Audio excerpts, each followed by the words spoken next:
자, 사람의 인생에 대한 하나님의 경영 계획, 하나님이 이 사람의 인생을 어떻게 경영해 가시는지 전체적인 그림을 제가 그려 드려보겠습니다. 자, 탄생부터 시작해서 사람이 태어나서 마지막 임종의 순간, 그리고 임종 그 이후의 순간도 있습니다. 그 모든 인생의 마지막까지 이야기를 제가 그려 드릴 테니까 한번 잘 따라오시기를 바랍니다. 자, 하나님의 말씀을 같이 한번 읽어보겠습니다. 고린도후서 4장입니다. 16절부터 18절까지입니다. 소리 내서 같이 한번 읽어보겠습니다. 그러므로 우리가 낙심하지 아니하노니 우리의 그 사람은 낡아지나 우리의 속사람은 날로 새로워지도다. 우리가 잠시 받는 환난에 경한 것이 지극히 크고 영원한 영광에 중한 것을 우리에게 이루게 함이니 우리가 주목하는 것은 보이는 것이 아니요 보이지 않는 것이니 보이는 것은 잠깐이요 보이지 않는 것은 영원함이라. 아멘. 자, 재밌겠죠? 자, 한번 보겠습니다. 자, 성경은 사람의 일생을 어떻게 분류하고 있는가? 자, 우리 영상을 보신 분들은 이해하실 텐데 한 번 더 제가 이해를 돕기 위해서 설명을 드리도록 하겠습니다. 여러분, 사람의 인생은 크게 4단계로 이루어져 있습니다. 그래서 이것을 갖다가 뭐라 부르냐면 인생의 사기라 그럽니다. 자, 이 인생의 사기는 일기는 어디에서 보내냐면 엄마의 모태에서 보냅니다. 엄마의 배 속에서 인생의 시기를 보내는 것이 인생의 첫 번째 삶입니다. 그러니까 여러분은 첫 번째 삶을 통과하신 거예요. 자, 그리고 인생의 두 번째 삶은 어떻게 시작이 되어지냐면 여러분이 80년, 탄생부터 시작해서 마지막 죽기 전까지 80년, 100년 사는 이 땅의 삶이 인생의 두 번째 삶이에요. 그러니까 여러분 지금 몇 번째 삶을 살고 계시다고요? 두 번째 삶을 살고 계신 거예요. 그래서 아직 인생이 끝난 게 아닙니다. 이것이 승패가 결정이 난 것이 아니에요. 아직 여러분에게 뭐가 있다고요? 3기와 4기가 있습니다. 자, 그러면 3기는 어떻게 시작이 되어지냐면 사람이 죽을 때 시작이 되어집니다. 사람이 임종 딱 하는 그 순간부터 인생의 세 번째 삶이 시작이 되는 거예요.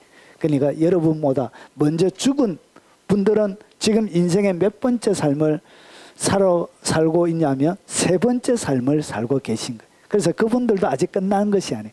그리고 인생의 마지막 네 번째는 예수님의 재림 때 일어납니다.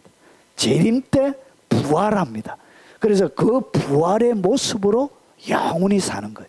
이것이 인생이 겪게 될 마지막 인생의 종착역입니다. 그래서 인생의 최종은 어디에서 결정이 나냐? 인생의 네 번째 삶에서 결정이 나는 거예요. 그래서 인생의 2기가 어떻게 살아가는지는 그렇게 중요하지 않습니다. 중요한데 이것이 인생의 2기를 잘 보내야만이 3기와 4기를 결정하는 거예요. 자, 그러면 조금 더 여러분들에게 설명을 드리면 인생의 1기, 엄마의 뱃속입니다. 이거 여기 보이십니까? 여러분이 안 보이시니까 제가 이 뱃속에 있는 모습을 보여드리겠습니다. 이렇게 있습니다. 자, 엄마의 뱃속에서 아기가 잉태가 되어져요. 이때 어떤 일이 일어나냐면 사람의 영혼과 육체가 결합이 딱 돼요. 그러니까 인생의 1기는 영혼과 육체가 결합이 딱 돼요. 그래서 이렇게 어린 아기의 모습으로 출산 직전까지 엄마의 뱃속에서 첫 번째 삶을 보내는 거예요. 그리고 두 번째 삶은 어떻게 시작이 되지냐? 탄생부터 시작합니다. 아기가 태어나는 거예요. 아기가 태어나서 그 다음에 유년기 시절을 보내고 열매반 어린이들 줄 서세요. 예, 기차 타러 가요. 이렇게 꽃잎반 유치원생들 줄 서세요. 기차 뚱뚱 타고 이렇게 유년기를 보내고 그리고 난 다음에 우리 채연이처럼 이제 청소년기를 보내는 거예요. 학교 다니면서. 그리고 다 졸업하고 이제 어떻게 되냐? 군대도 가고 하는 청년기 시절을 보내는 거예요. 그리고 나서 그 다음에 또 부모가 되는 거예요. 우리의 부모님들처럼 결혼해서 아기를 낳고 그래서 마지막 노년기를 보내는 거예요. 그래서 임종 직전까지가 인생의 몇 번째? 두 번째. 그래서 두 번째에 여러분 어느 시점에 와 있는 거예요. 우리 최연이는 이렇게 이제 3단계에 와 있는 거예요. 인생 위기의 세 번째. 그래서 인생이 아직까지 끝난 게 아니에요. 예. 우리 혜영자매님은 이제 인생에 이렇게 한 네 번째 정도 이렇게 와 있게 되는, 네 번째, 다섯 번째 이렇게. 자, 그리고 인생의 세 번째 삶이 딱 시작이 되어지면 어떤 일이 일어나냐? 사람이 이렇게 딱 죽게 됩니다. 임종시. 그러니까 사람의 영혼과 사람의 육체가 딱 분리가 돼요. 영혼과 육체가 딱 분리가 돼요. 여러분, 사람의 영혼, 사람의 영은 하나님의 생기로 만들어져 있습니다. 그래서 이것은 영혼 불멸입니다. 죽지 않습니다. 영혼은 늙지도 않고 쇠하지도 않고 영혼 불멸이에요. 그래서 타지도 않습니다. 그래서 영은 영원히 존재하는 거예요. 육체는 흙으로 만들어졌기 때문에 이 인생의 3기에는 뭐가 일어나냐? 분리가 일어나는 거예요. 그래서 영혼과 육체가 나누어지는 것, 다나토스라 그러는데 죽음이라는 것이, 이것은 뭐냐? 영혼과 육체가 분리가 되는 것, 나누어지는 것, 이것이 바로 죽음이란 것이죠. 그래서 죽고 나서 끝난 게 아니에요. 그래서 이 인생의 세 번째는 죽음이 딱 임박할 때 모든 사람들의 뭐가 열리느냐? 영적인 세계가 그때 활짝 열립니다. 무속인들이나 기도 많이 할 때 여러분 가운데 가끔씩 열어주는 이 환상과 계시가 요 죽음의 단계에 딱 들어오면 모든 사람들에게 똑같이 다 열려요. 그래서 천사도 보고 귀신도 보고 막 보게 하는 거예요. 보지 못했던 영적인 세계. 그래서 하나님께서 만드신 세계는 두 개가 있습니다. 하나는 눈에 보이는 세계, 이것을 갖다가, 그리고 하나는 눈에 보이지 않는 세계가 있습니다. 눈에 보이는 세계를 갖다가 우리가 뭐라 부르냐? 물질계라 부릅니다. 그리고 눈에 보이지 않는 세계는 영적인 세계라 부르는 거예요. 그럼 물질계는 인생의 1기와 2기를 인생의 1기와 2기가 어디 중심으로 살아가느냐? 인생의 1기와 2기는 물질계가 중심이 되어서 살아가게 되는 거예요. 그런데 인생의 3기부터는 영적인 세계가, 보이지 않는 세계가 활짝 열리는데, 이때 두 곳으로, 영혼은 두 곳으로 딱 가게 성경은 기록이 되어져 있습니다. 하나는 천국과 하나는 지옥으로 가게 되어져 있습니다. 그래서 이곳에 가서 여러분이 무엇을 보내느냐? 인생의 3기와 4기를 보내게 돼요. 그런데 예수 믿는 사람은 어떻게 되냐? 이 예수 믿는 사람들은 천국에서 머물다가 부활 때 어떻게? 이 땅에서 하나님이 만드신 새하늘과 새 땅, 그리고 새 예루살렘에서 살게 되어집니다. 그래서 인생이 천년왕국 이후에 곡과 마곡의 전쟁이 있고, 그리고 나서 천국이 땅으로 내려옵니다. 땅으로. 새 예루살렘, 그게 천국인데 그것이 땅으로 내려와서 땅에서 영원히 주님과 더불어 부활의 모습으로 살아가게 되어집니다. 그래서 이렇게, 그리고 지옥에 가 있는 영혼은 3기 때 부활해가지고 또다시 지옥에 또 가게 돼요. 그래서 이것을 갖다가 두 번째 죽음이라고 이렇게 부르는 거예요. 그래서 영원한 부활의 모습으로 영원히 고통을 당하게 되어집니다. 자, 그래서 신자의 영혼과 불신자의 영혼은 다른데 차이가 딱 하나 있습니다. 그게 뭐냐? 죄 용서를 받았느냐 받지 않았느냐, 그 차이예요. 그래서 인간의 방법으로는 안 되기 때문에 예수님을 보내준 거예요. 그 예수님을 믿음으로 죄 용서를 받은 사람은 어디에 가죠? 예, 천국에 가게 되고, 죄 용서를 받지 못하는 영혼은 영원히 꺼지지 않는 불 속에, 불이라 그렇게 표현이 되어져, 영원히 꺼지지 않는 불 속에 들어가게 돼요. 육체는, 인생 3기에는 육체는 흙으로 만들어졌기 때문에 흙에서 없어져요. 그래서 인생의 세 번째 삶은 영혼만 딱 존재합니다. 이것이 인생의 세 번째 삶이에요. 자, 그리고 인생의 네 번째 삶은 어떻게 일어나냐? 예수님의 재림 때 일어납니다. 재림 때 보세요.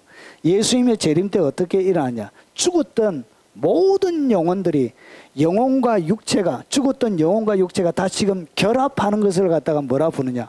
그것을 부활이라 그런 거예요. 죽었던. 그래서 이 부활은 어떻게 되느냐? 몸이 딱 부활하는데 예수님의 몸과 같은 몸으로 부활합니다. 그래서 그것을 갖다가 성경은 어떻게 표현하냐? 신령한 몸이래. 신령한 몸. 그때는 천국에 가면 뭐가 없죠? 눈물도 고통도 애통하는 것이나 곡하는 것이나 아픈 것이 없게 되어지는 거예요. 그래서 이 육체 자체가 지금 인생의 이기 때 느끼는 통증, 아픔, 질병 이런 것들이 더 이상 느껴지지 않고, 그리고 육체가 뭐하지 않아요? 쇠하거나 늙지 않습니다. 그리고 이동의 속도가 생각의 속도만큼, 지금 생각하면 우주 끝 생각하면 바로 우주 끝으로 가는, 그러니까 시간과 공간을 초월할 수 있는 그런 신령한 육체로 부활하게 되어집니다. 그래서 예수님의 문을 다 걸어 잠가 놨는데 벽을 뚫고 예수님께서 부활한 몸으로 오시죠. 그래서 이 공간의 제약을 받지 않는 거예요. 어떠한 공간에도 제약을 받지 않는 신령한 육체로 부활하는 거예요.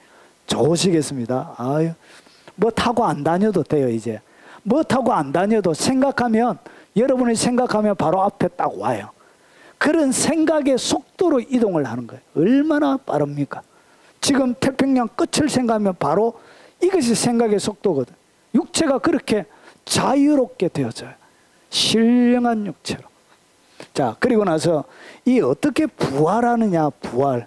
그러면 성경에는 이렇게 되어져요. 순식간에 예수님이 재림할 때 순식간에 홀연히 순식간에 변하게 돼. 어떤 육체로 죽었든지 상관이 없어요. 상어 배에 들어가가지고 소화가 되었든지, 화장을 해서 없든지, 한 4,000년 돼가지고 땅에 묻어놨는데 흔적도 없이 사라져버린 거예요. 부패해가지고. 그렇게 되어졌든지, 사자의 위 속에 들어가가지고 소화를 떼었든지, 아무런 상관없이 어떤 육체, 어떤 형태로 죽었든지 상관없이 순식간에, 성경은 순식간에 어떤 일이 일어나냐? 순식간에 부활하게 된다는 것이죠. 자, 그러면 이 부활 때에 문제가 있습니다. 부활 때에 어떤 일이 일어나냐? 보십시오. 천국에 가 있는 영혼도 부활하는데 그것은 생명의 부활로, 그래서 그 부활의 모습으로 영원히 사는 것이고, 지옥에 가 있는 영혼들은 심판의 부활로 다시금 부활해가지고 또 심판받는 거예요. 지옥으로 다시. 그래서 요 인생의 네 번째 이 부활의 모습으로 여러분의 영원한 시간을 보내게 되는 거예요. 그래서 인생의 최종적인 일은 어디에서 일어나느냐? 인생의 네 번째 삶에서 일어나는 것입니다. 자, 그러면 한 번 더 정리를 딱 하면, 인생의 3기와 4기가 있는데, 여러분 인생의 지금 가장 중요한 것은 뭐냐면 인생의 2기입니다. 인생의 2기를 어떻게 보내느냐가 여러분의 인생의 세 번째 삶을 결정합니다. 와, 지금이 여러분의 세 번째 어느 장소에 갈 것인지를 뭐 하는 것이라고요? 결정하는 것이에요. 그래서 예수 그리스도 밖에는 내가 곧 길이요 진리요 생명이니 나로 말미암아 저는 아버지께로 올 자가 없느니라, 천국을 얘기하는 것이. 그래서 그분만이 길이 되는 거예요. 진리가 되는 거예요. 그래서 인생의 이기에 거지로 살아도, 여러분 온몸에 암이 걸려가지고 그렇게 병약하게 살아도, 그리고 이 땅 가운데 멸시와 천대를 받고 살아도, 그가 예수 믿고 천국 갔다면 그 사람은 뭐한 사람이냐? 성공한 사람이란 것이지. 이 땅 가운데 부귀와 명예와 권세와 모든 것을 누린다 할지라도 그 영혼이 지옥 가면 그것은 의미가 없는 것입니다. 그래서 이 인생의 세 번째 삶을 이 인생의 두 번째가 결정하는 거예요. 그리고 중요한 것이 뭐냐? 이 인생의 두 번째 삶이 부활의 모습을 결정합니다. 여러분 부활 때 고린도전서 15장에 보면 부활의 모습이 다 다릅니다. 사람이라고 해서 똑같은 사람의 모습으로 부활하는 게 아니대요. 그래서 거기에 보면 해의 영광으로 부활하는 사람이 있습니다. 해처럼. 그리고 어떤 사람은 달처럼. 그리고 어떤 사람들은 별처럼.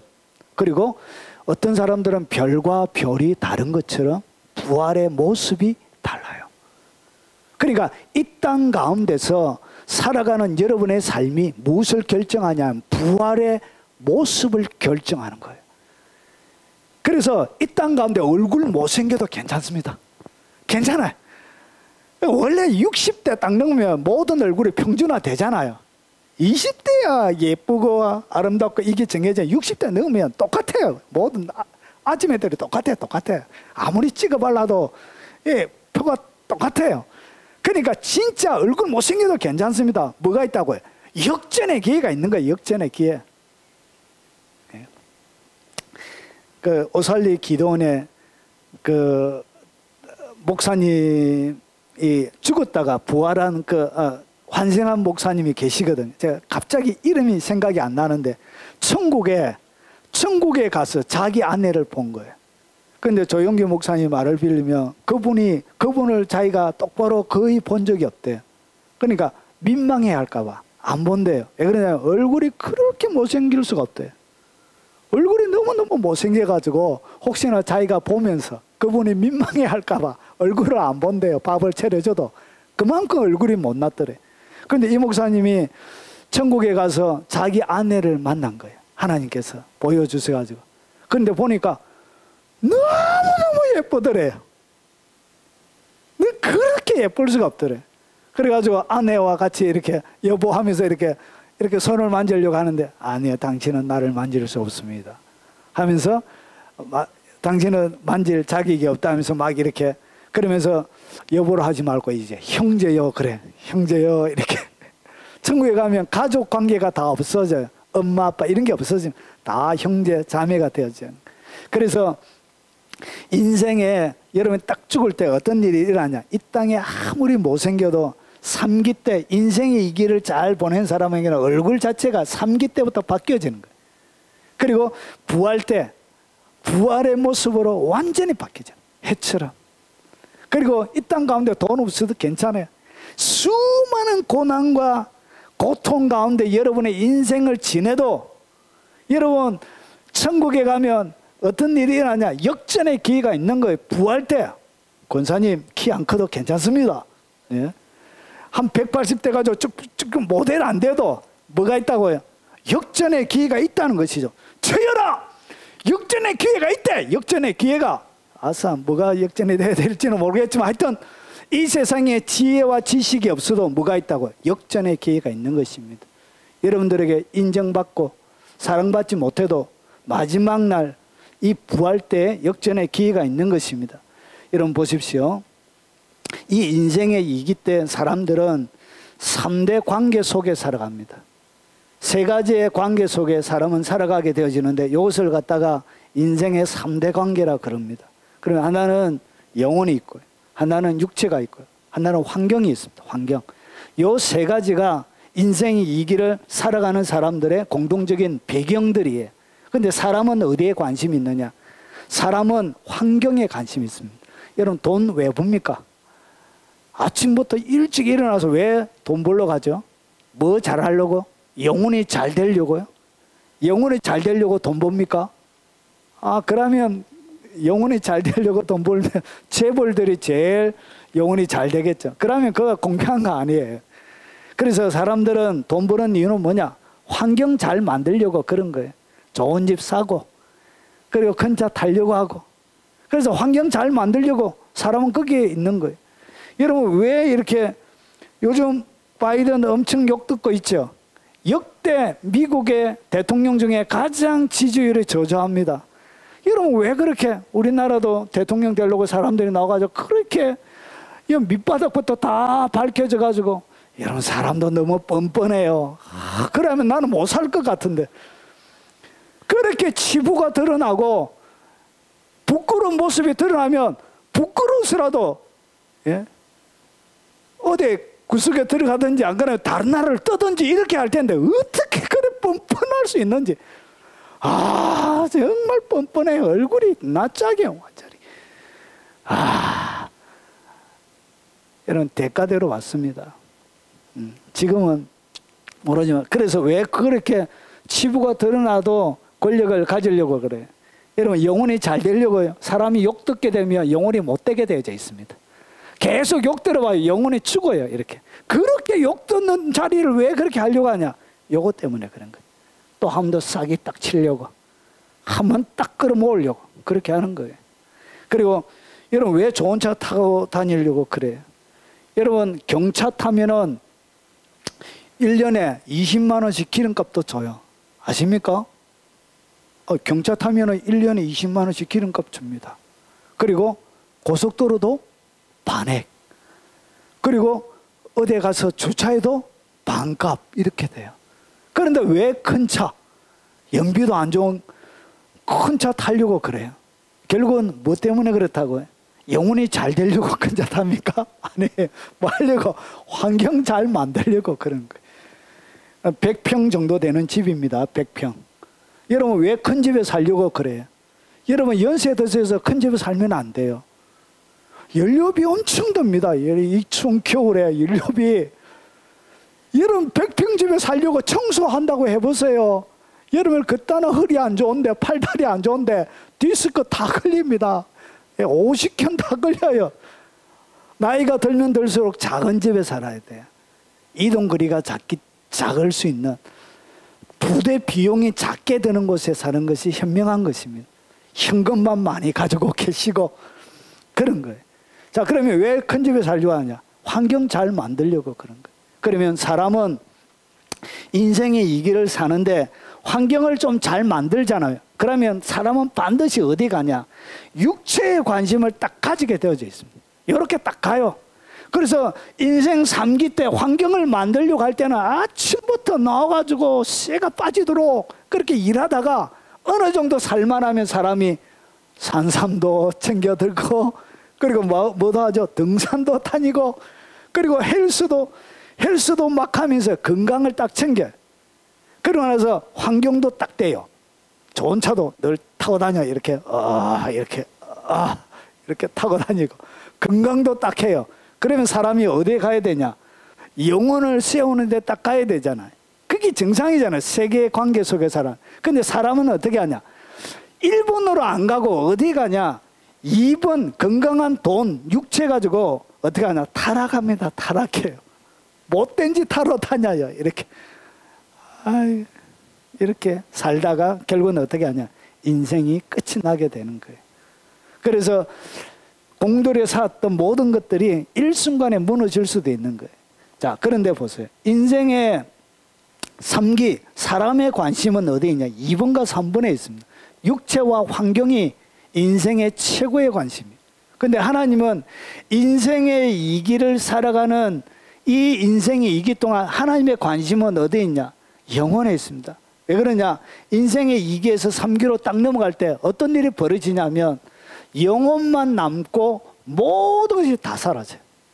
그래서 인생의 3기는 뭐만 있다고요? 영혼만 있는 거예요. 그러니까 육체 아무리 해놨던 거 아무 소용이 없어요. 좋은 거 잘 먹고 날마다 최고급의 의료 시술을 받아가면서 건강하게 유지한 거 그 아무리 소용이 없다는 것이죠. 여러분의 이 육체를 가지고 살아갈 때 뭘 준비해야 되냐? 예수님의 흔적을 남겨야 되는 거예요. 왜 그러냐? 이 육체가 있는 동안 너무 고운 손으로 하나님 앞에 가면 안 돼. 주님을 위하여 수고한 이 손이 거칠고 갈라지고 굳은 살이 베끼고 주님을 위하여 헌신해가지고 무릎이 하도 기도해가지고 무릎이 팅팅 부르켜 있고 낙탄 무릎처럼 이렇게 되어져야 되는 거예요. 온몸에는 주님을 사랑하는 흔적들이 더덕더덕 붙어 있어야 되는 거예요. 그래서 이 육체는 너무 곱고 아름답게 너무나 자연 그대로 데려가면 여러분의 인생을 잘못 쓰는 거예요. 육체는 하나님이 뭐라고 줬냐? 쓰라고 준 것입니다. 그래서 보존하면 안 되고 닳아서 없어져야 되는 거예요. 이 육체는. 그래서 인생의 2기 때 가장 중요한 것은 뭐냐? 하나님은 영혼에 초점이 맞춰져 있습니다. 그래서 인생의 모든 프로그램은 영혼을 세우는데 하나님이 여러분의 인생을 이렇게 경영해 가는 거예요. 그래서 인생의 진정한 성공은 영을 얼마나 성장시키느냐가 여러분 인생을 결정하는 것이죠. 그래서 영혼을 계속 세워야 되는 거예요. 그리고 영의 상태에 따라 부활의 모습이 결정이 납니다. 그래서 이 땅 가운데 아무것도 없어도 인정받지 못하고 몸은 병약해지고 그리고 모든 것들이 쓰러진다 할지라도 그 가운데 뭘 세우면 된다고요? 영혼을 잘 세우면 되는 거예요. 여러분 이 땅 가운데는 누림이 얼마나 많이 누리느냐가 여러분의 등급을 결정하는 거예요. 삶의 인생 2기의 등급을 결정하는 거예요. 그래서 재벌처럼 돈도 많고 그리고 좋은 차 타고 큰 집에 살고 사람들 부리고 그러니까 얼마나 내가 많이 누리느냐가 이 인생의 2기에 여러분의 승패를 좌우하지만 인생의 3기에 딱 넘어가면 여기 바뀌어져요. 확 바뀌는데 어떻게 바뀌느냐? 주님을 위하여 고난을 당한 순서대로 쫙 영적인 등급이 매겨지게 돼요. 그래서 주님을 위하여 고난을 당한, 그러니까 3기로 딱 넘어가면 뭐가 있냐? 고난 콘테스트가 열립니다. 천국에 가면 뭐가 열린다고요? 고난 콘테스트. 그래서 고난의 등급에 따라 금메달, 은메달, 동메달 이렇게 서열이 쫙 매겨지는 거예요. 영적인 등급은 이렇게 매겨지는 거예요. 그래서 이 땅 가운데 고통을 많이 당하는 사람이 자연스럽게 뭐가 크나? 영혼이 더 커져 가는 거예요. 왜냐? 기도 안 하고는 못 살잖아요. 너무나 인생이 고달프고 힘이 드니까 끊임없이 기도하는 거예요. 그래서 이 땅 가운데 좋은 집에서 좋은 남편, 좋은 아내 만나가, 좋은 부모님 만나가 호의호식하고 살아가는 사람들은 죽게 되지만 뭐가 준비가 안 되게, 영혼이 준비가 안 된 거예요. 그래서 이 땅 인생이 이기 때 고난을 많이 당하면 당할수록, 고통이 크면 클수록 그의 영혼은 훨씬 더 좋은 영혼으로 준비가 되는 거예요. 그래서 고통의 크기가 결국은 영혼의 크기와 비례합니다. 그래서 여러분 고통 뒤지게 많이, 죄송합니다, 너무 저속한 단어를 써서 여러분 고통 많이 당하길 바랍니다. 아무도 아멘 안 하잖아. 이게 진짜 복이에요. 이게 아무도 여기에다 아멘 이렇게 안 하잖아. 이게 진짜 복이다니까. 왜냐? 애미기는 남편이 있을 때 꿇어 엎드린 거예요. 편안하고 좋은 거 있으면 기도 안 해도 되는 평안함이 있으면 기도 안 합니다. 사람이 하나같이 기도하러 오는, 새벽에 나오는 사람들 보면 어떠냐? 문제가 많은 사람들 순서대로 제일 앞에 앉아 있습니다. 제일 앞에 1번 문제, 최고 많은 사람들은 제일 앞에 항상 와요. 그리고 두 번째 많은 사람은 중간에 와요. 그리고 문제가 별로 없는 사람들은 주로 방관자처럼 저 어디에 앉았다가 그냥 많이 왔네, 주여 3번 내요, 통성으로 기도합시다 하면 주님 2번 부르고 그냥 가요. 이렇게 기도할 이유가 없잖아요. 아무런 기도거리가 없는데 하나님이 그의 삶들 가운데 복과 은혜를 충만하게 채워서 선물을 그에게 줬는데 더 이상 뭘 기도해요? 하나님 앞에. 그렇다고 하나님 앞에 하나님 모든 걸 주셔서 감사합니다 하면서 찬양하면서 앉아있느냐? 그런 사람들은 찬양 안 합니다. 왜냐? 감사를 몰라요. 영혼이 시들어져 가요. 아무런 문제 없는 사람이 영적으로 굉장히 공고한 사람들이 기독교인들 중에 많이 있습니다. 정말 문제가 없어 보이는데, 아이고 목사님 나 인생에 재미가 하나도 없어요. 그래서 그런 얘기 들을 때마다 짜증날 때가 있습니다. 왜 그러냐? 돈이 너무 많은 거예요. 인물도 너무 좋은 거예요. 공부를 많이 해가지고 학벌도 너무 좋은 거예요. 뭐 하나 부족한 것이 안 보이는 거예요. 제가 볼 때는. 그런데 목사님 마음이 너무 공고하고 힘이 들어요. 그래 듣고 있는 저는 짜증이 날 때가 많이 있는 거예요. 나는 공고하고 없고 빙불파고 이런데, 그런 얘기, 이 얘기가 뭐냐? 이런 모든 것을 가져도 마음이 행복하지는 않습니다. 제가 얼마나 많은 사람들을 신방해 보았겠습니까? 예? 최고의 등급에 있는 사람부터 낮은 단계까지 수많은 2만여 명의 다양한 직업군에 있는 사람들을 제가 만나보았습니다. 여러분 고학력자가 더 마음에 공고해요. 그리고 더 윗선이 많습니다. 윗선. 그런데 고통 중에 있는 사람들은 자기의 고통을 막 끄집어내기 때문에 뭐가 없냐? 감추는 것이 없어요. 그런데 똑똑한 사람들은 항상 가면은 거기에 뭔가를 깔고 있습니다. 그래서 뒤통수를 제가 맞을 때가 많이 있는 거예요. 앞에는 그렇게 얘기했는데 갑자기 누군가를 통하여, 담임 목사님을 통하여 뒤통수가 팍 오는 거예요. 네가 그렇게 얘기했지 하면서. 그러면서 많이 맞게 되는 거예요.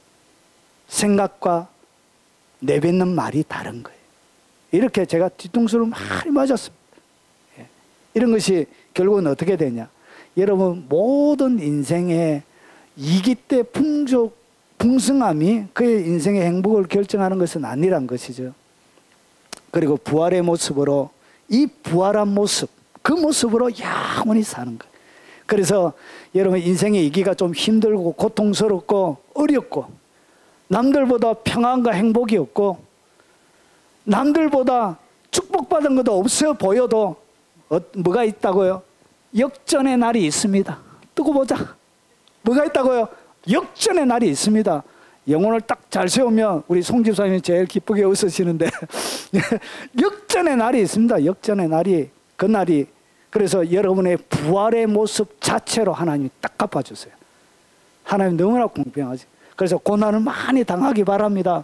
무릎도 좀 깨지고, 예? 손은 거칠어서 갈라지고 고운 손 들고 주님 앞에 가면 안 됩니다. 예. 수고하고 숨기는 거친 굳은 살을 가지고 주님 앞에 가야 되는 거예요. 자, 그러면 이 성경은 사람을 인생의 3대 관계 속에 살지만, 그리고 세상에 있는 사람들은 세 종류로 성경은 분류합니다. 세 종류의 사람이 있습니다. 한번 보겠습니다. 자, 성경은 나는 어디에 소속이 되어져 있는지, 어떤 사람인지 한번 보겠습니다. 육에 속한 사람이 있습니다. 인생의 이기 때는 세 종류의 사람밖에 없어요. 육에 속한 사람. 이 사람은 뭐냐? 육에 속한 사람은 하나님의 성령의 일을 받지 않는, 이는 그것들이 그에게 어리석게 보이며 또 그는 그것들을 알 수도 없나니 그러한 일은 영적으로 분별되기 때문이라. 그러니까 인생에 이게 육으로 살아가는 사람들은 예수 안 믿는 사람을 얘기합니다. 그래서 성경은 예수 안 믿는 사람을 갖다가 육에 속한 사람이라 이렇게 불러요. 그러니까 육의 지배를 받는 거예요. 육체. 그리고 그 다음에 성경에는 육신에 속한 사람이 있습니다. 육이고 여기는 육신으로 이렇게 나옵니다. 보십시오. 형제들아, 내가 신령한 자들을 대함과 같이 너에게 말할 수 없어. 육신에 속한 자, 육신에 속한 자가 누구냐? 곧 그리스도 안에서 어린 아이들을 대함과 같이 하노라. 그러니까 예수님 안에, 예수님을 믿긴 했는데 영적으로 어린 아이를 갖다가 뭐라 그러냐? 육신에 속한 자라 그래요. 그러면 육신에 속한 자의 특징은 육에 속한 사람과 똑같습니다. 육에 속한 사람과 똑같은데 다른 것이 딱 하나 있습니다. 그게 뭐냐? 예수님을 나의 구주로 믿었다는 것, 그것만 다르. 요거 외에는 거의 똑같아요. 자, 그래서 너희는 아직도 육신에 속한 자로다. 너희 가운데 시기와 분쟁이 있으니. 그러니까 육신에 속한 자는 뭐가 일어난다고요? 끊임없는 시기, 그리고 그의 삶들 가운데는 끊임없는 분쟁이 일어나. 그러니까 여러분의 가정들 가운데 내가 살아가면서 끊임없이 모든 가족들과 관계들 속에 분쟁이 계속 일어나는 사람들은 영적으로 누구라고요? 영적으로 어린아이고 육신에 속해 있는 자라고 보면 됩니다. 그래서 계속 다투는 사람들은 육신에 속한 자예요. 그래서 다투는 거예요. 그래서 어찌 육신에 속하여 사람을 따라 행함이 아니에요. 그래서 사람을 따라 행하게 되는 거예요. 자, 그러면 신령한 사람이 있습니다. 신령한 사람은 뭐냐? 신령한 자는 모든 것을 판단하나니 자기는 아무에게도 판단을 받지 아니하느니라. 그래서 신령한, 영적으로 성숙한 자들이 있습니다. 자, 그러면 육신에 속한 자와 신령한 사람을 갖다가 성경은 다양한 단어로 이렇게 분류를 합니다. 자, 신자에게는 두 종류의 신자가 있는데, 하나는 보세요. 그러므로 우리가 낙심하지 아니하노니 우리의 그 사람, 오늘 여기 보니까 뭐가 나오죠? 그 사람이 나오고 우리의 속 사람은 날로 새롭도다. 오늘 그 사람과 속 사람이 나오는데, 보세요. 이 그 사람은 뭐냐? 앞에서 보니까 육신에 속한 사람이 나오고 신령한 사람이 나오는데, 육신에 속한 사람을 갖다가 이 바울이 고린도 후서에는 그 사람으로 표현하는 거예요. 그래, 이 그 사람은 뭐냐면 영은 속 사람이고 여러분의 자아와 혼과 육체는 그 사람이 되는 거예요. 그러니까 이 그 사람은 무엇을 중심으로 살아가냐? 자기의 혼과 육체를 위해서 살아가는 거예요. 이렇게 살아가는 사람을 갖다가 그 사람. 그리고 오늘 여기에서 신령한 사람은 뭐냐? 영을 세우는 사람을 얘기해요. 이것을 갖다가 속 사람이라고 이렇게 표현하는 거예요. 자, 그리고 에베소서 4장에 딱 보면 이렇게 설명하고 있습니다. 너희는 유혹의 욕심을 따라 썩어져가는 구습을 따르는 옛사람을 벗어버리고. 그러니까 오늘 육신에 속한 사람, 유혹의 욕심을 받는 거예요. 욕심, 유혹을 받는 그런 것이 어디에서 받나? 육체에서 유혹을 받는 거예요. 그래서 육체의 유혹, 욕심을 따라 썩어져가는 구습을 따라가는 사람을 갖다가 뭐라 그러냐, 그것을 갖다가 옛사람이라 부르는 거예요. 그리고 자, 벗어버리고 오직 너희의 심령이 새롭게 되어 하나님을 따라 의의 진리의 거룩함으로 지으심을 받은 새 사람을 입어라. 신령한 사람, 속사람, 이것을 갖다가 새 사람이라고 표현하는 거예요. 그래서 새 사람으로 살아야 되는 거예요.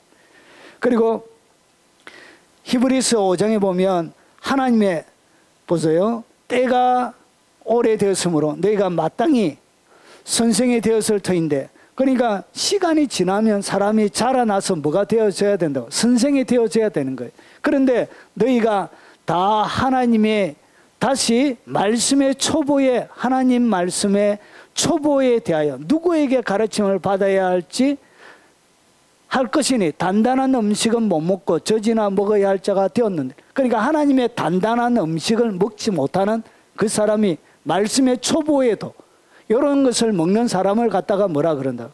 그것을 갖다가 그 사람이라고 표현하는 거예요. 그래서 보세요. 13절에 이는 젖을 먹는 자마다 어린아이니 의의 말씀을 경험하지 못한 자.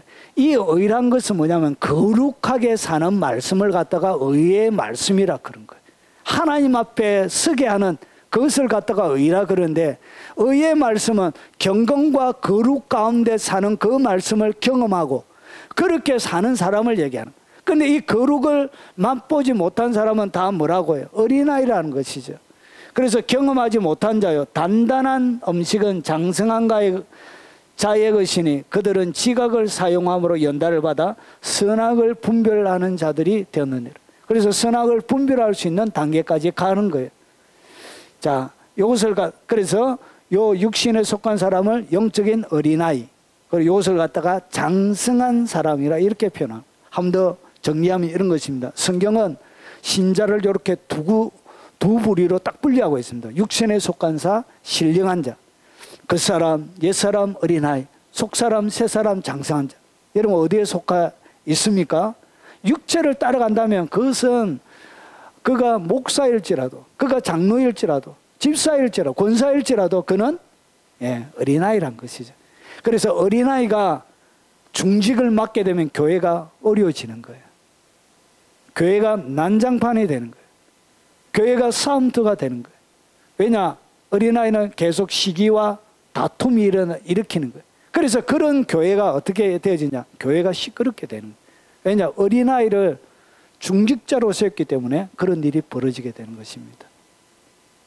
이것은 교회만 불행한 것이 아니고 자기에게도 저주가 돼요, 이게. 자, 그러므로 우리가 그리스도의 초보의 도를 뭐 하라고요? 버리란 것이죠. 어린아이 단계까지 머물리지 말고 초보의, 예수 그리스도를 믿고 신앙하는 초보의 도라, 이것을 뭐 하라? 버리라. 공동번역은 넘어서라는 것이죠. 자라나라는 것이죠. 그 자리에 머물러 있지 말고 이게 명령형태로 되어져 버리란 것이죠. 이것을 안 버리고 계속 여기에 머물러 사는 거예요. 그래서 인생의 부활의 모습이 형편없게 되는 거예요. 자, 죽은 행실을 회개한가 하나님께 대한 신앙과 세례들과 안수와 죽은 자의 부활과 영원한 심판에 관한 교훈의 틀을 다시 닦지 말고 완전한 대로 나아갈지니, 이렇게 말장난하면서 거기에 계속 뭐 성령 세례가 있니 없니, 이거 보십시오. 세례들이라고 되어져 있죠. 세례, 히브리 헬라 원문에도 세례들이라고 되어져 있습니다. 물 세례만 있다면 그냥 세례라 해야 되잖아요. 그런데 왜 바울은 세례들이라 했을까요? 물 세례와 성령 세례 두 가지가 있기 때문에 그런 거예요. 그래서 세례들이라 복수를 해놓은 거예요. 요것만 딱 봐도 성령 세례가 있는 걸 대반 알잖아.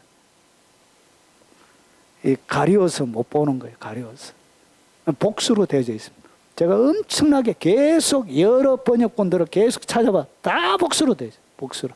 그래서 세례들이 물 세례만 있는 게 아니에요. 성령 세례도 있는 거예요.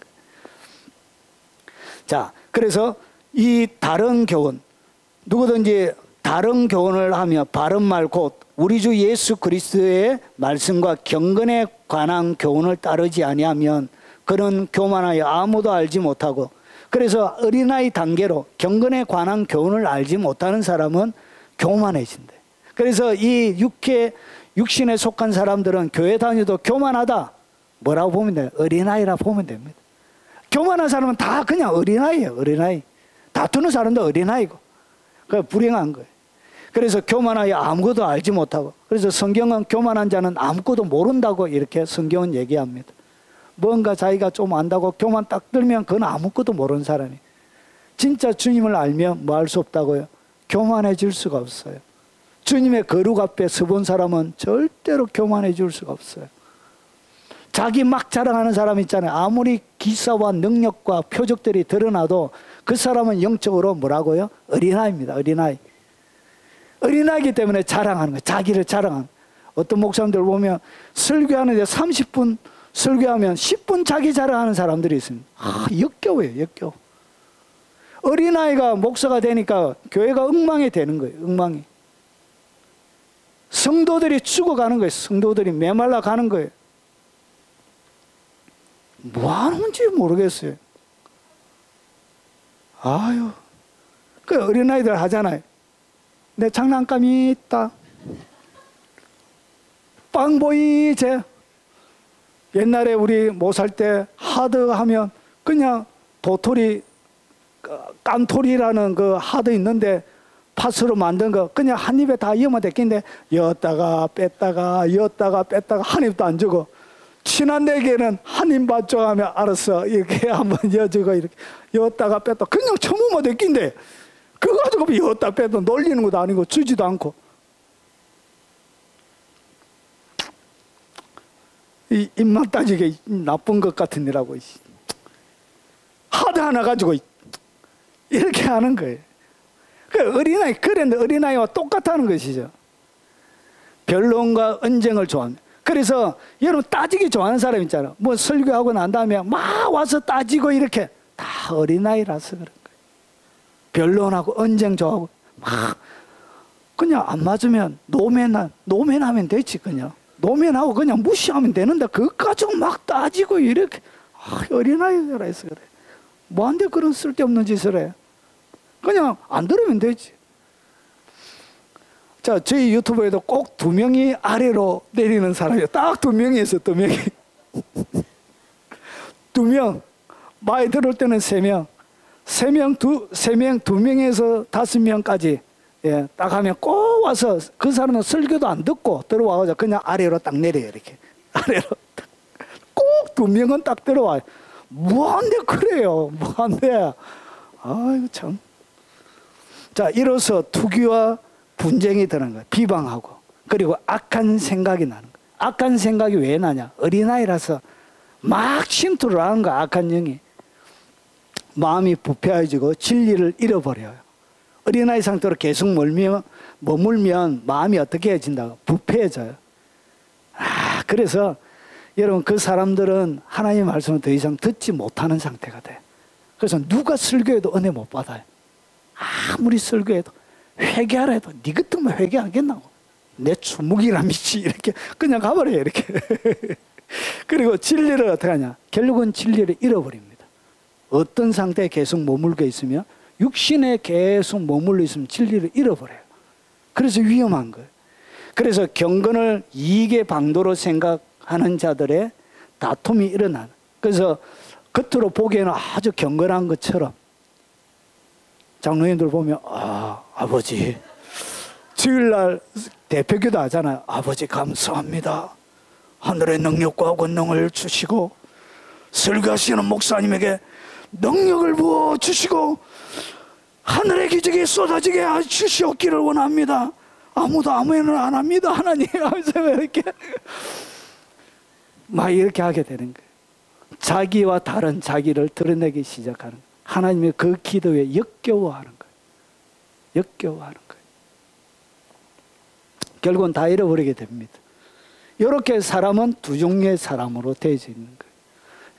여러분 딱 말씀을 딱 들어보니까 나는 신령한 자에 가까운 게 아니고 육신에 속한 자에게 더 가까운 것 같다.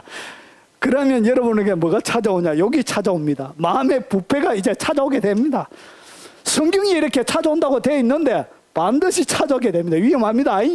그리고 진리를 잃어버리게 돼요. 이렇게 빨리 회개하고 돌이키기 바랍니다. 살아나야 돼요. 믿습니까? 주여, 이게 우스갯소리로 지나갈 것이 아닌데. 예. 자, 그러면 하나님의 관심은 결국은 어디에 있냐? 영혼을 세우는데, 영을 세우는데 하나님은 인생의 경영을 내가는 거예요. 그래서 하나님은 여러분이 이 땅 가운데 잘 먹고 잘 사는 그것보다 하나님의 최종적인 관심은 여러분의 영혼에 초점이 맞춰져 있습니다. 그래서 이 영혼을 세우기 위하여 하나님은 열심을 딱 내십니다. 그래서 하나님께서 어떻게 하냐 보세요. 하나님은 속사람을 성장시키기 위하여 사람의 인생을 어떻게 경영해 가시는지 보겠습니다. 사람의 관심은 어디 있냐? 환경 잘 되는 거라고 했습니다. 그리고 육체가 잘 되는 거라 했습니다. 명예를 얻는 거예요. 칭찬을 막 듣는 거예요. 최고다. 유집사 최고다. 이렇게 막. 최고다. 막. 우리 교회 최고의 일꾼이다. 막 이렇게 오만 사람들이 칭찬해주고. 예? 우리 경민 권사님은 세상에 대한민국 최고의 권사다. 막 하면서 막 칭찬과 격려해 준다고 해서 막 오만 칭찬, 격려 다 해가지고 이렇게 명예 얻는 거야. 그래서 이 명예 때문에 교인들이 많이 삐져요. 삐지는 사람들은 뭐 때문에 삐지냐? 자기를 안 알아줬어. 헌금을 10억을 했는데 목사님이 안 알아주는 거예요. 삐지고 나가는 거예요. 헌금을 이제 감사헌금을 늘 100만 원씩 200만 원씩 하는 분이 계셨어요. 제가 사회 갈 때. 그래가지고 연말 정산할 때 연말 정산은 자기가 낸 액수 그대로 적어줘야 되잖아요. 그게 정직한 것이고 진리잖아요. 그래서 자기가 생각했던 것, 자기는 아마 한 10%, 20% 더 올려가지고 적어줄 줄 알았던가 봐요. 제가 그때 책임자였거든. 낸 대로 똑같이 해주십시오. 이렇게 딱 그 사모원이 그렇게 딱 끊어진 거예요. 삐진 거예요. 내가 이렇게 감사한 거 매주마다 이렇게 100만 원 하기 쉽습니까? 어렵습니까? 그러면 도대체 수입이 얼마나 돼야 되는 거예요? 감사헌금을 이렇게 여러분 많이 해봤죠? 뭐 10만 원 이렇게 하잖아요. 5만 원. 그 사람 감사헌금을 얼마나 했다고요? 100만 원씩 이렇게 하는. 그러니까 삐진 거예요. 나간 거예요. 안 알아줬다고. 자기를 안 알아줬다고. 제가 잡았을까요? 안 잡았을까요? 안 잡았습니다. 하나님이 뭐 거지입니까? 거지. 다 하나님이 주신 것이죠. 그래서 안 알아줘서 삐져서 나가는 사람들이 의외로 많이 있습니다. 어린아이라서 그래. 그리고 권세 얻으려고. 교회 가운데도 막 장로 되려고. 여러분 직분에는 하나님께서 마지막 때 뭐가 있냐면 계산을 합니다. 장로가 되면 5달란트를 받는 것과 같은 거예요. 그러면 5달란트는 뭐 남겨야 된다고요? 5달란트 남겨요. 마지막 계산할 날이. 집사를 만약에 어떤 직분을 맡기잖아요. 딱 계산할 날이 있습니다. 그래서 저도 두렵습니다. 사실. 이 사역이 사실은 너무나 위험하고 내 영혼에 치명적인 아픔을 줄 수 있는 내 일생을 저주로 만들 수 있는 것이 사역이에요. 그래서 이 두려워요. 사실은. 그냥 제가 직장 다니면서 노가다 뛰면서 이렇게 살 때는 영혼의 걱정은 별로 안 되더라고요. 지금은 엄청난 영적인 부담감이 제게 있습니다. 지옥 갈 수 있는, 지옥 만들 수 있는, 가게 해줄 수 있는 자리에 제가 서 있는 거예요. 그게 너무 두려운 거예요. 그래서 권세 갖는 거 그렇게 좋은 것이 아닙니다. 책임을 감당하지 못할 때는 하지 않는 것이 더 좋은 것입니다. 모르고 받아요. 그리고 부자 되는 것. 그래서 사람은 어디에 관심이, 이런 데 관심이 있는 거예요. 그런데 하나님의 관심은 여기에 있습니까? 없습니까? 여러분의 영혼이 잘 되면 내 영혼이 잘 된 같이 범사에 잘 되고 강건함을 줘요. 그러니까 영혼이 잘 되면 이거는 부수적으로 덤으로 주는 거예요. 그런데 이것이 초점이 딱 맞춰지게 되면 하나님이 어떻게 하냐? 이것을 갖다가 그 사람이라 그런데 하나님께서 이 그 사람은 사람들은 계속 행복을 추구하는 거예요. 이런 것들을 통하여 행복을 만들려고 그런 거예요. 근데 하나님의 관심은 어디에 있다고요? 영에 있는 거예요. 영. 그래서 보세요. 고린도서 우리가 오늘 읽었던, 그러므로 우리가 낙심하지 아니하노니 하지 아니하노니 우리의 그 사람은 낡아지나. 그러니까 하나님께서 어떻게 하냐, 우리의 속사람은 날로 새로워지도다. 보세요, 그 사람, 여러분 그 사람은 어떻게 해서 낡아지느냐, 낙심을 통하여 낡아지는 거예요.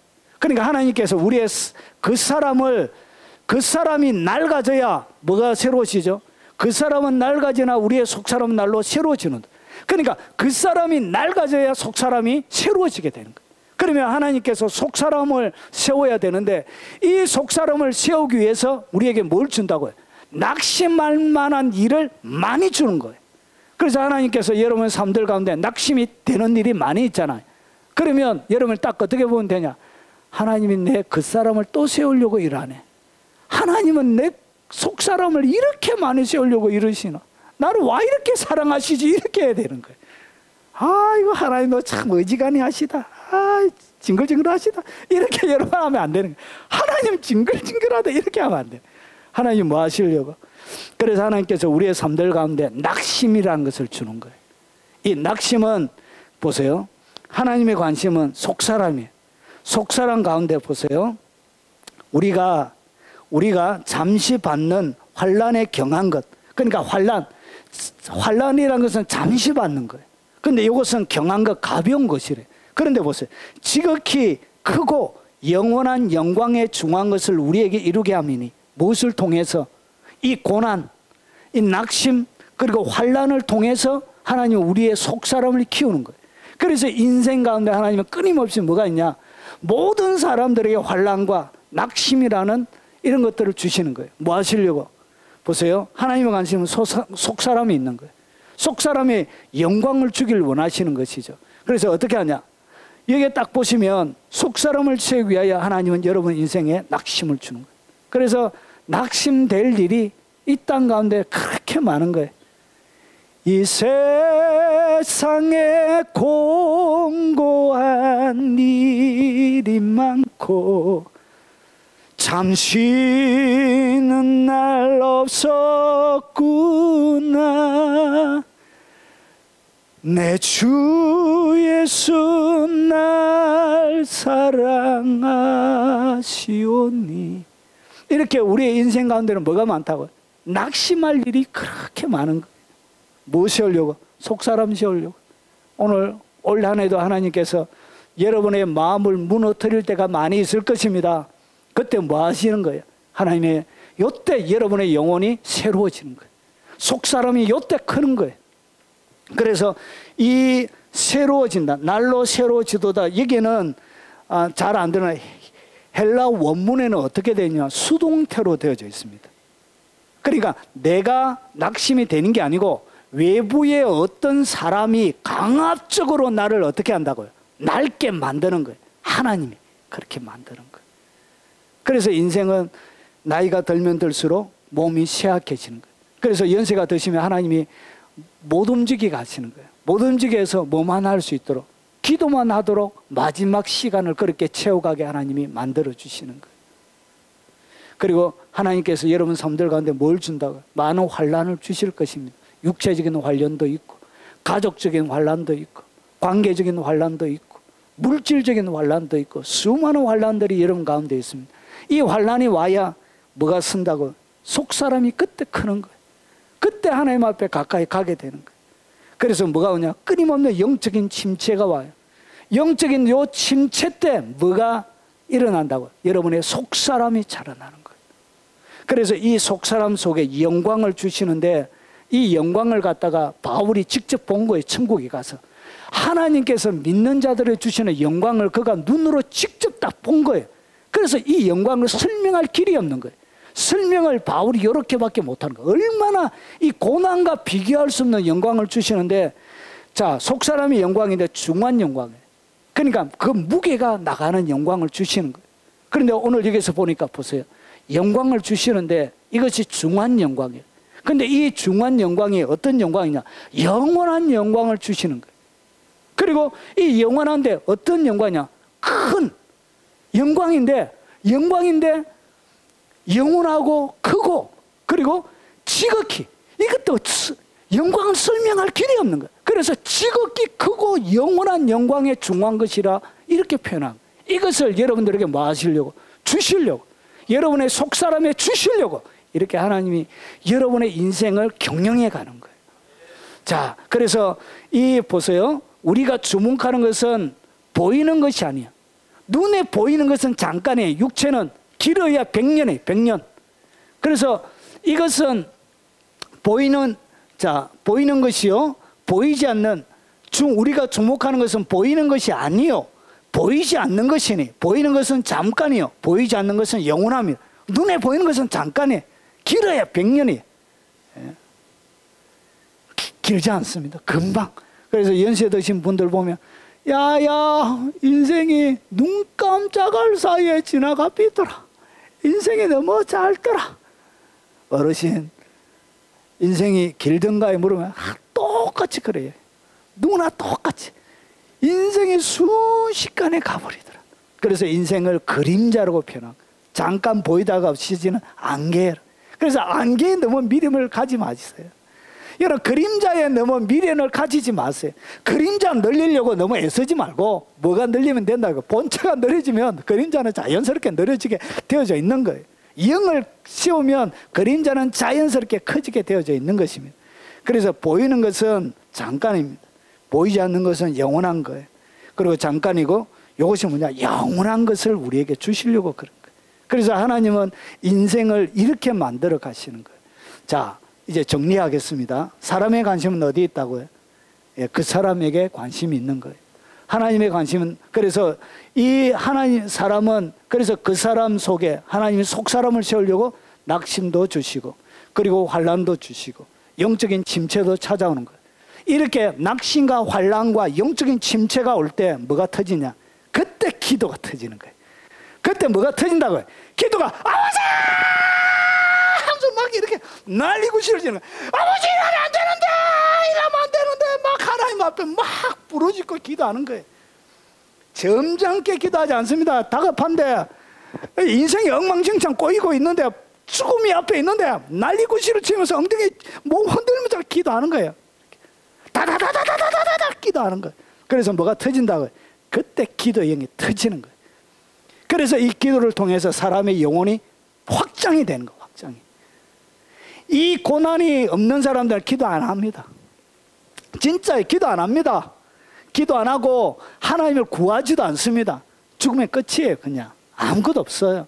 그래서 이 땅 가운데 기도 막 하게 하나님이 환경을 만들어 가시거든.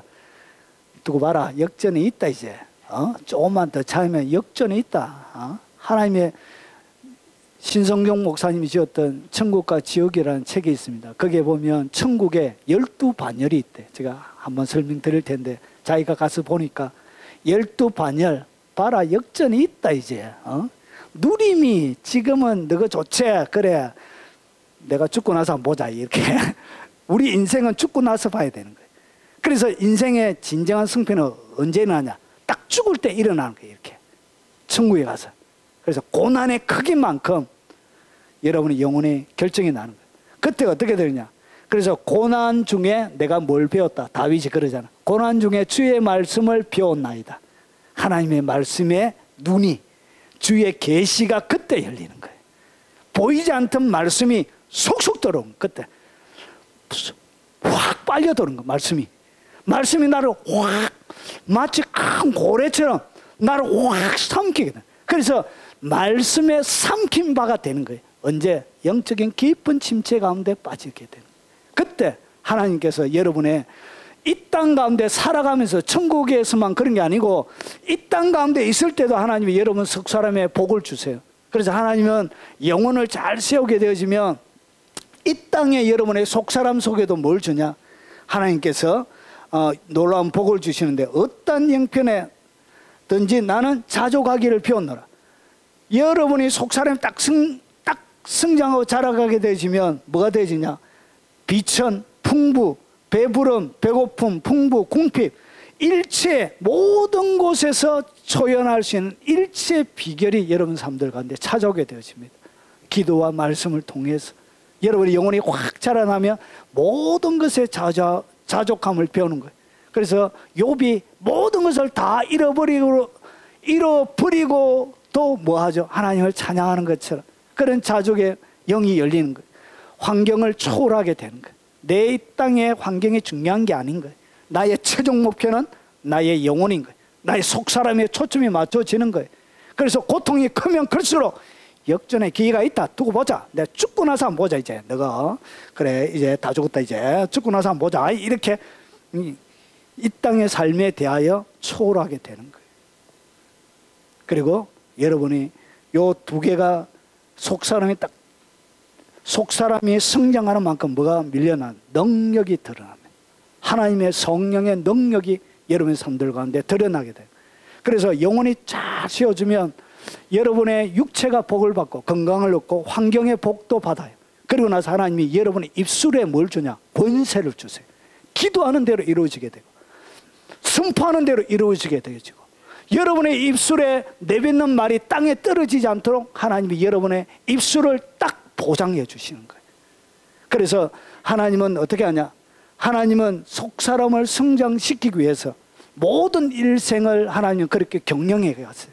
그래서 여러분 일생 가운데 없어지는 데 초점 맞추지 마시고 영원히 남는 여러분의 속사람에 최단으로 여러분의 일생을 투자해서 마지막 날 3기와 4기 부활의 날에 영광스러운 모습으로 여러분 딱 보면 어우 눈부셔 눈부셔. 그리고 제가 누구세요 하면 모르겠어요. 목사님 밑에 양육받던 누구예요? 이렇게 하면서 엄마 부러워. 부러워. 지금은 제가 설교하고 있지만 더 높은 계단 위에 올라가서 밑에 김 목사님 무엇입니까? 이렇게 할 수 있는 그런 하나님의 복을 누리는 여러분들이 되시길 주의 이름으로 축원합니다. 자, 이제 딱 정리하겠습니다. 인생에 하나님의 경영 계획은 어디에 있냐?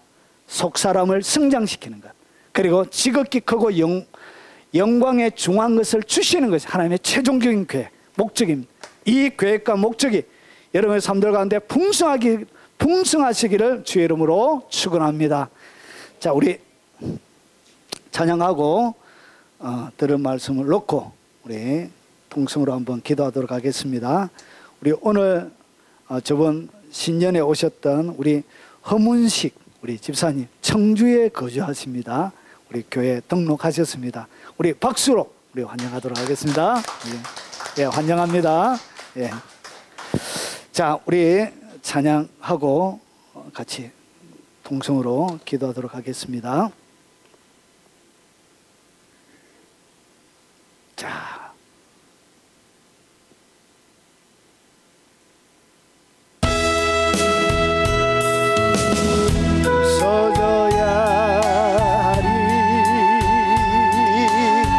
부서져야 하리 무너져야 하리 무너져야 하리 깨져야 하리 더 많이 깨져야 하리 지켜야